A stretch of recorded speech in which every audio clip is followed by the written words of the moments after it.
Well, this book is just a compilation of just a few of my poems that are written in different style, and so it's kind of like a teaser or a sampler.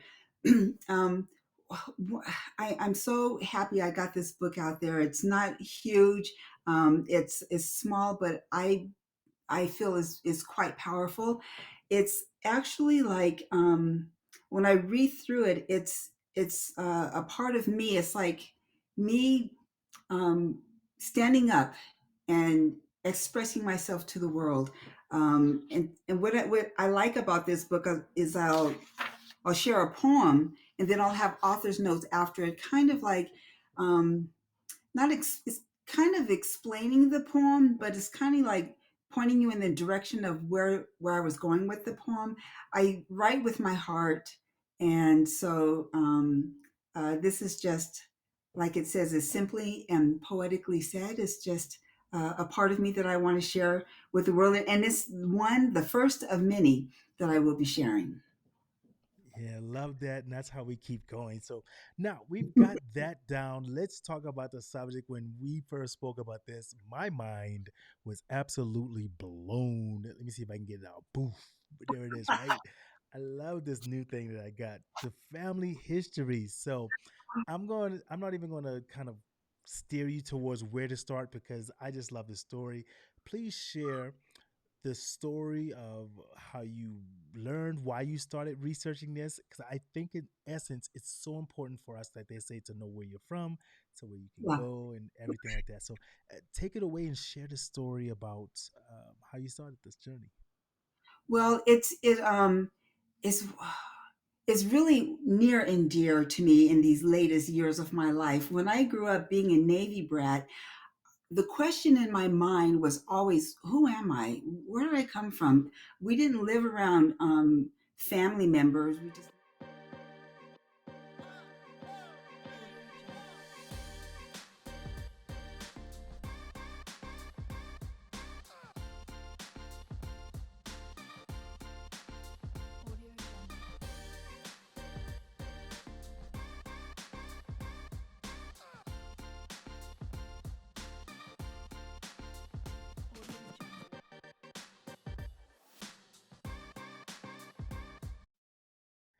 Yes, all for coming back to another episode of J1Q, Just One Question, a podcast that is absolutely dedicated to inspiration, education, and growing and helping you scale from where you're at to where you want to be.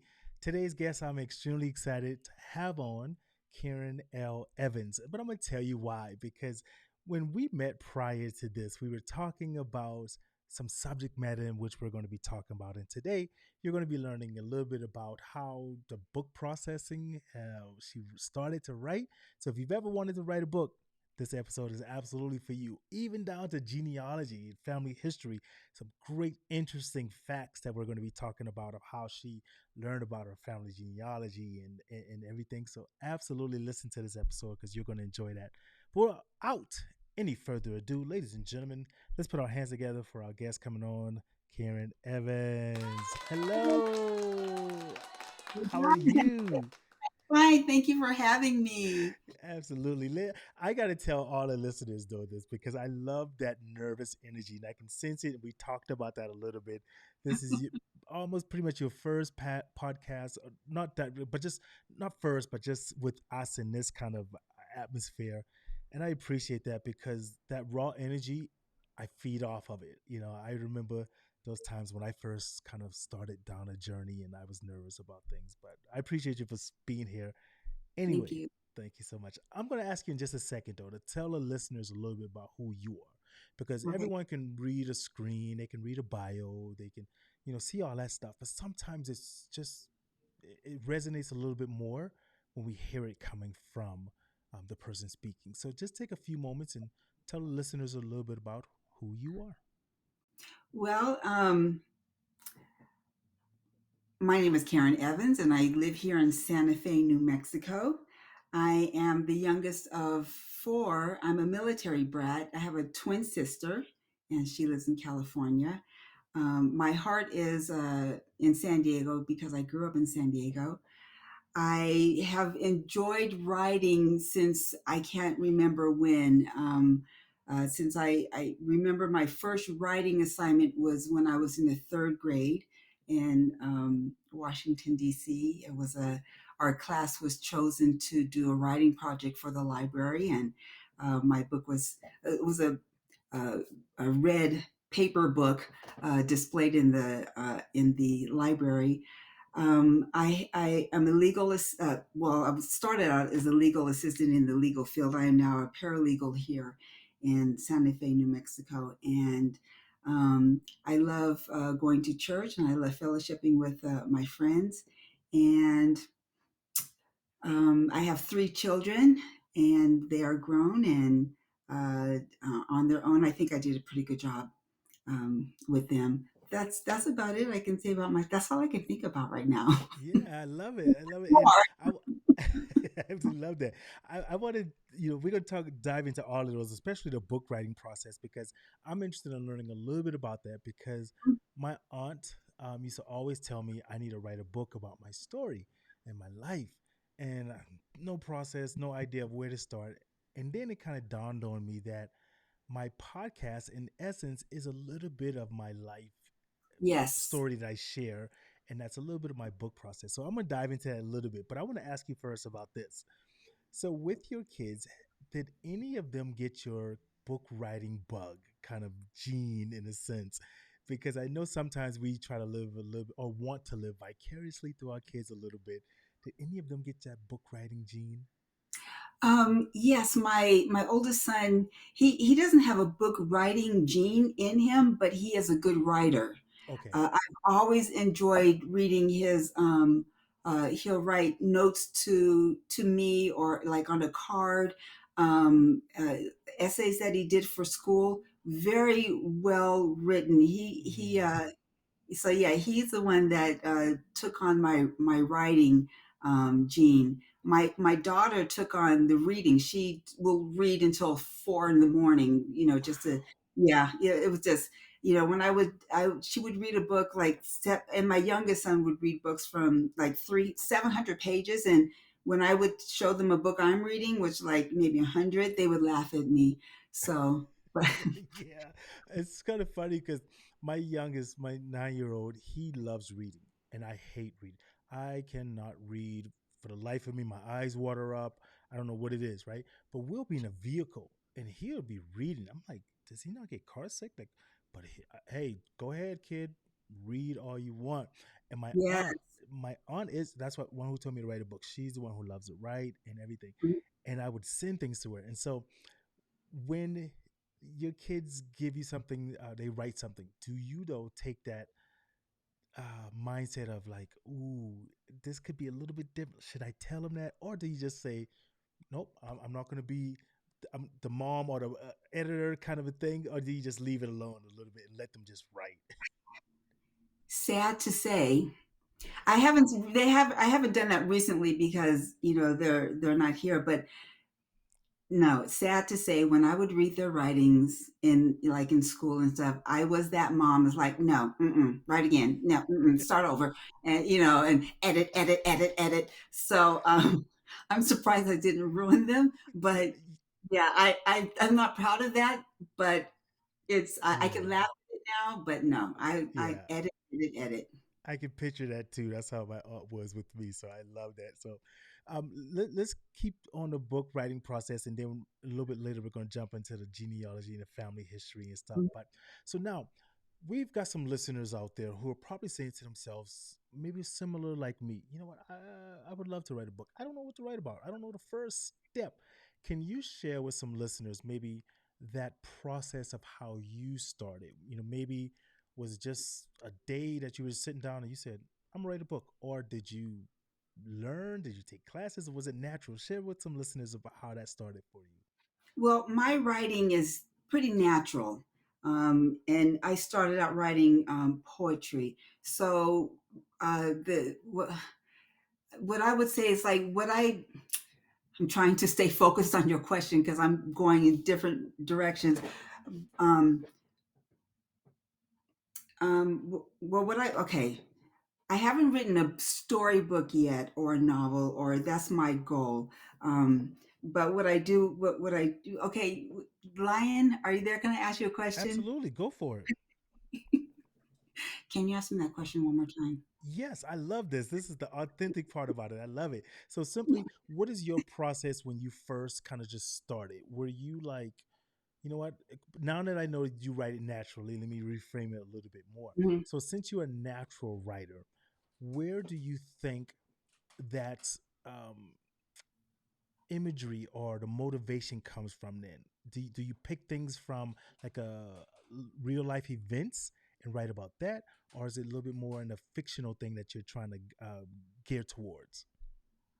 My writing is more of like real life events, situations that I've gone through.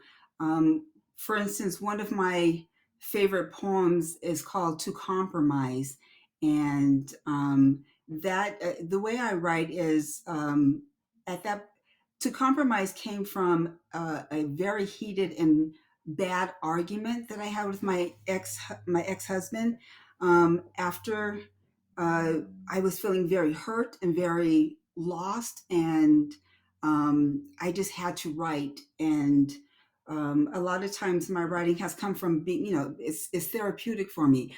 But what I was writing down wasn't so much the pain and the anguish and the hurt. It was more of like uh, how we couldn't communicate. It was I speak like I do, you speak like you do. Let's find a way to come together and compromise and get through this moment. I don't know if that really helps or answer the question, Yeah. but that's I take things from real life situations, and I also take things from nature. Like I'll look at the one of my favorite items is the moon. That's Mm, my next project is writing about the moon, and that's also it's factual and it's also storytelling. It's like the moon doesn't really talk, but it'll be the moon talking or an object talking, but talking of educational, factual things about right. itself. So that's Yeah. part of my style of writing. Love that. Love that. It's like the when I grew up, you used to always hear the man in the moon or something. So that he doesn't exist. Then, if you say he doesn't talk, the moon doesn't talk.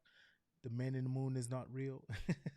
So you just took away But my childhood me dream. I do want to say, yeah, what I do want to say as far as like putting something together as a book is what I've done is just compiled all the books, all the poems and writings I've had for years. Mm, And the encouragement of my family saying, Karen, you've been saying for a long time that you want to put a book together. So I put together, the poems throughout the years, and I put it, well, that's how I created my first book. And so I have my other poems, I'll be doing that as well. Also, writing a book, what I would want to just say to the listeners is, be patient with yourself, have fun with yourself and with your stories.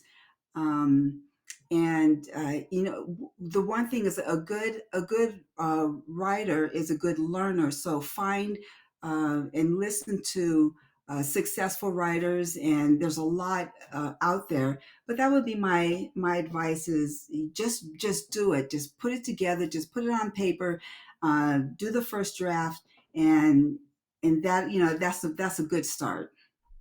yeah, that's how it always has to go. And I tell my listeners anytime they're out there and they want to start something, just do it. Even if it's ugly, right? It's the first step.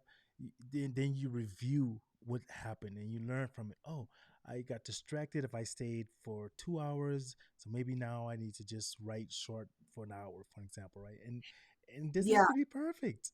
Doesn't And just speaking do of, it. I'm sorry, one of No, my go, faults go. cutting you off. Yeah, that's one of the things. It's like when you're writing something, one thing a writer really has to embrace is that yes, when you read the finished writings of someone, it's great, and hey, I want to do that. But writing is a challenge. I'm not going to say writing is fun all the time because it's not. There's many times you're going to sit down and you have your pen and or ready to write, and nothing comes to mind. So it can be challenging, but very rewarding. So what I would encourage you to do is set. You have to set goals, and you have to make an appointment with yourself, daily, twice a week, or just make sure you set an appointment. Show up for the meeting with you and the paper, and just start writing. I find a lot of times when I don't know what to write, I just do what they call a word dump. I'll just, just put words out on the paper, even if it's like birds, bugs, flies, tree, clowns, anything that comes to mind, just write it. And that's usually a good start. And maybe that's enough for that day. So, Yeah, this is it's absolutely wonderful because that even helps me out because I've been journaling, for example, right? And someone told me said your book doesn't have to be a novel.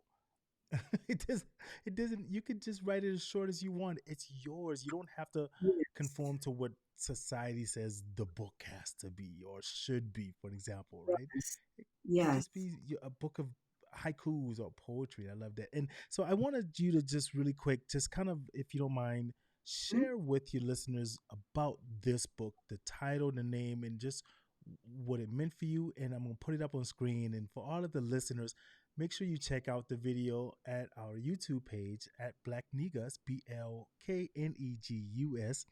And to tell you a real quick funny story on that, my son once said to the oldest one, he's 26. He said to my wife, he said, "Mom, did you see his Instagram and YouTube handle? What does he know what that means?" And I was like, "Wait, what is he talking about?" And he thought I was saying the N word. What And I I thought said, you were saying. no, but Nigas, it's African for royalty, kings. Okay. That's where the word absolutely came from, and then throughout the years, they changed it to mean a derogatory I never name. knew that. Yeah, oh my goodness! See, this is what it's all about. That. Yes, yes, Nigas is African, and it's from I won't go deep into that, but it means king in royalty family. So black Wow. king is what it means, black royalty. But yeah, through the years they started calling the NIGG word, transferring it to mean a negative thing, but in essence, from where we came from, it means royalty. So Wow. yeah. So, but yeah, Wow. check out the video so you can see the book next to Karen as she speaks to it. But here we go. Here's your book. Tell a little bit about what it is. Well, this book is just a compilation of just a few of my poems that are written in different style, and so it's kind of like a teaser or a sampler. um, I'm so happy I got this book out there. It's not huge. It's small, but I feel is quite powerful. It's actually like when I read through it, it's a part of me. It's like me um, standing up and expressing myself to the world. And what I like about this book is I'll share a poem and then I'll have author's notes after it, kind of like um, not it's kind of explaining the poem, but it's kind of like pointing you in the direction of where I was going with the poem. I write with my heart, and so this is just like it says, is simply and poetically said. It's just a part of me that I want to share with the world, and it's the first of many that I will be sharing. Yeah, love that. And that's how we keep going. So now we've got that down. Let's talk about the subject. When we first spoke about this, my mind was absolutely blown. Let me see if I can get it out. Boof. There it is, right? I love this new thing that I got, the family history. So I'm not even going to kind of steer you towards where to start because I just love the story. Please share the story of how you learned, why you started researching this, because I think in essence it's so important for us, like they say, to know where you're from, to where you can Yeah. go and everything like that. So take it away and share the story about how you started this journey. Well, it's is really near and dear to me in these latest years of my life. When I grew up being a Navy brat, the question in my mind was always, who am I? Where did I come from? We didn't live around family members. We just lived on military bases, and so I didn't understand this void that I had of where I came from. Who am I? So maybe like 20 years ago or less, my older sister Tina came across, I don't know who it was, she came across the knowledge that we are part of the Quander family. And she did most of the research. And at the time, I didn't really delve into it until recent years, but I always knew that we, like our family tree, was displayed in the Smithsonian in DC. Is now in the basement, but the Quander family is documented. Is believed to be one of the oldest African American families here in the United States. We our origin is from Ghana, and we can date our family back to the 1600s. So the first name that I want to bring up in the Quander name is a man from Ghana. His name was Egya Amkwando, and he and two of his sons were kidnapped and brought to the States and sold as slaves. And the interesting thing about his name, Amkwando, when the slave owners asked what his name was, he said Amkwando, and they misinterpreted that to be him saying, I am Quander. And so that's how we got to the States, and that's an interesting story. His two sons were separated from him. One went to Maryland, and one went to Virginia. And skipping down the line in time, uh, Nancy Carter Quander is my ancestor. She was the daughter of Suki Bay, who was an enslaved of George Washington, and she Nancy Carter Quander, and she is documented. If you look up her name, she is documented in the records of Mount Vernon. But she was a spinner and she was a landscaper. She spun material and for George Washington and the family. And when George Washington, when his slaves enslaved were freed, she was also freed, and she had married, I think it was Charles Quander. That's Charles Quander at that time was a free African American, and that's where the story, where there's so much more, but uh, there's not much more said about her because she didn't know how to read and write. But 30 years after George Washington died is an interesting story. She and 10 other former enslaved went back to his tomb to clean it up, and there was a news reporter there who documented this. But they had went back to his tomb to clean it up, and she was there to cook for the men. So that's an interesting story there. Another Quander is of the family is Nellie Quander. She was the president of the Alpha Kappa Alpha at Howard University, and I believe she was the one that uh, incorporated the sorority, and that's a whole nother story. So there's a lot of interesting stories about the Quander family that I'm very proud of. Um, and my closest Quander is my father's uncle was Quander Lear Wilson, and he was the founder of, I think it's Greater. Um, he was the founder of one of these churches. I'm looking at my notes, but he was founder of Greater Emmanuel Church. Actually, in another interesting piece of history or information is my great uncle was the one who ordained T.D. Jakes. And I don't know if you all know who that is, but he's a Yeah, I've um, heard that name many times. yeah. Anyway, so that's just a few of the Quanders, and there's Rohulaman Quander. He is part of the League of the Enslaved of the Defendants. I mean, not defendants.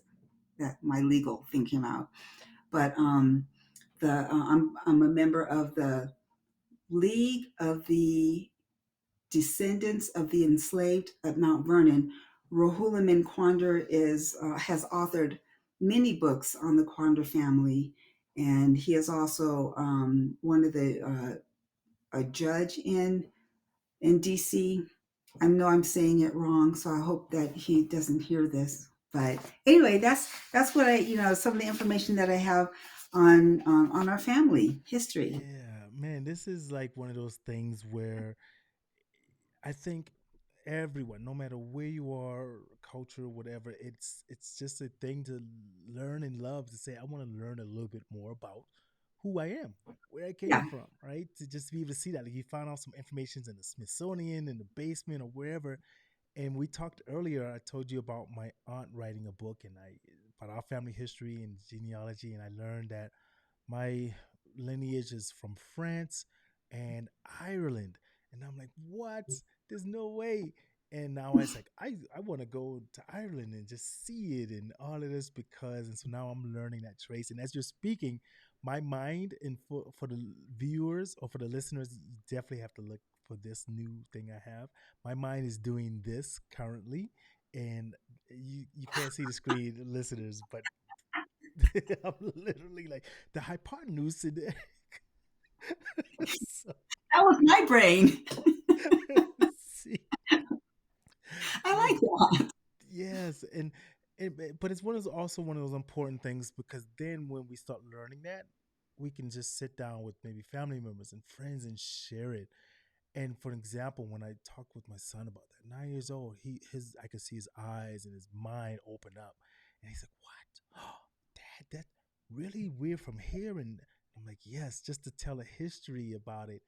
And then he starts, "Oh, I would love to go and see that one day." And I'm like, "Oh, that it means so much because there's so much more than just our four corners of our neighborhood and our block Yes. and where we're from." And I absolutely enjoy that. And so now if you have maybe a tip for someone out there, because maybe someone's listening to what you're just saying and you inspired and you sparked them to kind of learn about that. Oh, you know what? First, before that, let me ask you this. Was there any fear in going down that rabbit hole, as some people might say? Because probably there could be something where some people, I could see some people being afraid to learn what could be possible. Did you have any fear learning or wanting to learn about that? Um, the fear, well, the straight answer, though, the first answer is no, because I was excited and wanted to learn more. The fear of that I encountered, that I'm glad that you brought that up, was that two things. It's like, yes, no, like if your family is documented and known, that's great. If it's not documented and known, that's great. I think it doesn't matter, it doesn't matter if it's known or not known. I guess I'm what I'm trying to say is, yes, the Quanda family is well known, but that doesn't make this family any different or any better than any other family line that is not as documented. My fear was because my background, and I had a tough growing up. I was the black sheep of the family.